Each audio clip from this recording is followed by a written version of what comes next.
Hello friends, आप सभी का बहुत बहुत स्वागत है यूट्यूब चैनल ज़िंदगी विदंशिका में। मैं हूं आप सभी के साथ यूट्यूब चैनल ज़िंदगी विदंशिका की होस्ट आरजे अंशिका चतुर्वेदी। और फ्रेंड्स, काफ़ी दिन से मैं आप सभी के लिए मोटिवेशनल थॉट्स की वीडियो नहीं लेकर आ रही थी, तो आज मैं लेकर आई हूं एक बार फिर से आप सभी के लिए एक छोटा सा मोटिवेशनल थॉट, जिसका टाइटल है लव, यानी कि प्रेम। फ्रेंड्स, प्रेम केवल हृदय की कोमल अनुभूति नहीं, बल्कि दो आत्माओं के बीच विश्वास की वो मजबूत कड़ी है जो हर विपरीत परिस्थिति में अडिग रहती है। यानी कि सिचुएशंस और कंडीशंस चाहे जितनी भी क्रिटिकल क्यों ना हो, लेकिन जब दो लोगों में आपस में प्रेम होता है तो वो कड़ियाँ हमेशा एक मजबूती के साथ एक दूसरे के साथ जुड़ी रहती हैं। बस ये नहीं कि अगर तुम्हारे स्ट्रगल का टाइम आया तो सामने वाला आपको छोड़ के ही चला गया। इस तरह से प्रेम नहीं होता है और ना ही इस तरह से निभाया जाता है। कहते हैं प्रेम समर्पण का आधार है, और इसी समर्पण से ही एक दूसरे के हृदय के स्पंदन की अनुभूति होती है। प्रेम एक ऐसी अभिव्यक्ति है जिसमें शब्दों से अधिक भाव महत्वपूर्ण होते हैं, यानी कि इमोशंस इम्पोर्टेंस रखते हैं। और यही इमोशंस यानी कि यही भाव प्रत्येक रिश्ते का संबल और उसे सशक्त बनाने वाला स्तंभ होते हैं। यानी कि इमोशंस ही वो पिलर हैं जो आपके किसी भी रिलेशन को एक स्ट्रांगली एक पिलर की तरह काम करते हैं। किसी भी यानी कि रिलेशन की जो बिल्डिंग है उसमें जो इमोशंस हैं वो एक पिलर का काम करते हैं। प्रेम में सबसे कठिन परीक्षा वही होती है जब समय की कसौटी पर रिश्तों की परख होती है। पिता जब अपने पुत्र से कहता है मैं हमेशा तुम्हारे साथ रहूंगा, तो ये एक आश्वासन नहीं बल्कि सुरक्षा का एक एहसास होता है। एक टीचर जब अपने स्टूडेंट से कहता है तुम्हारी मेहनत रंग लाएगी, तो ये एक प्रेरणा बन जाती है।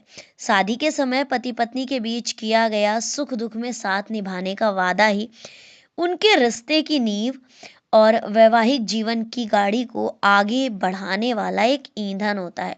यानी उनके बीच जो शादी के साथ फेरे होते हैं, जो शादी के समय के साथ वचन होते हैं, उन्हीं चीज़ों से वो एक नींव रखी जाती है जिससे वो अपनी जो उनकी लाइफ की गाड़ी होती है उसको वो आगे बढ़ा पाते हैं।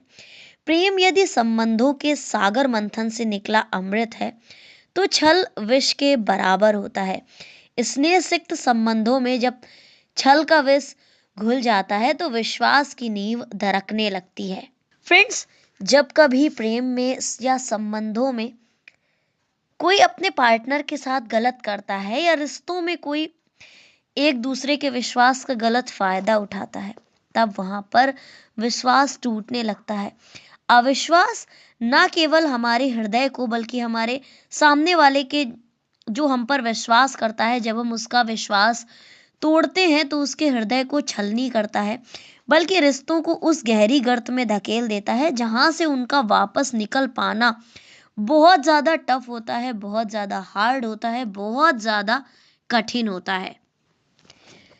फ्रेंड्स, अविश्वास का जो जहर होता है वो हमारी शोल को ही खोखला कर देता है। इसलिए प्रेम की डगर पर आप तभी आगे बढ़े यदि आप में समर्पण की भावना हो, आपके भाव निश्चल हो, यानी आपके अंदर कोई छलावा ना हो। निश्चल भाव से किया गया प्रेम ही परिपूर्णता प्राप्त करता है। उसके सौंदर्य के समक्ष परमात्मा भी आकर्षित हुए बिना नहीं रह सकते हैं। यानी जो ईश्वर है वो भी उससे अट्रैक्टिव हो ही जाते हैं। मीरा का श्री कृष्ण के प्रति स्नेह प्रेम की ही पराकाष्ठा का एक उदाहरण है। और आप देख सकते हैं मीरा का जो भगवान से प्रेम था वो एकदम निश्चल था, और ईश्वर ने भी अपनी भक्ति को भगवान कृष्ण ने भी अपनी भक्त की भक्ति को देखकर विष के प्याले को भी अमृत में बदला। यानी भगवान भी वहां पर आकर्षित हुए प्रेम से। प्रेम का वास्तविक स्वरूप तभी खिलता है जब शब्दों से अधिक कर्मों का महत्व होता है और भौतिकता से अधिक भावनाओं का। जैसा कि मैंने इस थॉट के स्टार्टिंग में ही बताया था कि प्रेम में भाव ही महत्वपूर्ण है। तो फ्रेंड्स, बस आज का ये मोटिवेशनल वीडियो इतना सा ही था। Thank you so much. Thanks for watching and thanks for supporting. Bye bye and take care.